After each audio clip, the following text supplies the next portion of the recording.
کلمہ پڑھتے ہی حضرت عمر نے فرمایا یا رسول اللہ جب آپ سچے، قرآن سچا، اسلام سچا، تو چھپ کے نماز پڑھنے کا کیا مطلب ہے؟ فرمایا ابھی تعداد ہی کوئی نہیں، 40 تو مسلمان ہیں۔ عرض کی حضور مہربانی کریں نا، آپ صرف اجازت دیں۔ 20 لوگوں کی صفیں بنا دی گئیں، ایک صف کے آگے حضرت عمر ہیں، ایک صف کے آگے حضرت امیر حمزہ ہیں۔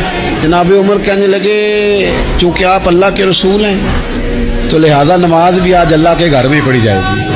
تو حضرت عمر بیت اللہ شریف کے بیچ کھڑے ہو کے نعرہ لگاتے ہیں، فرماتے ہیں میں عمر ہوں، تم مجھے بھی جانتے ہو، میرے باپ کو بھی جانتے ہو، تم میرا قبیلہ بھی جانتے ہو، میں نے پڑھ لیا ہے محبوب کا کلمہ۔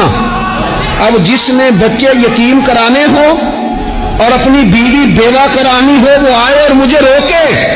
یہ محبوب اللہ کے ہیں اور گھر بھی اللہ کا ہے، تو نماز بھی آج اللہ کے گھر میں پڑھی جائے گی۔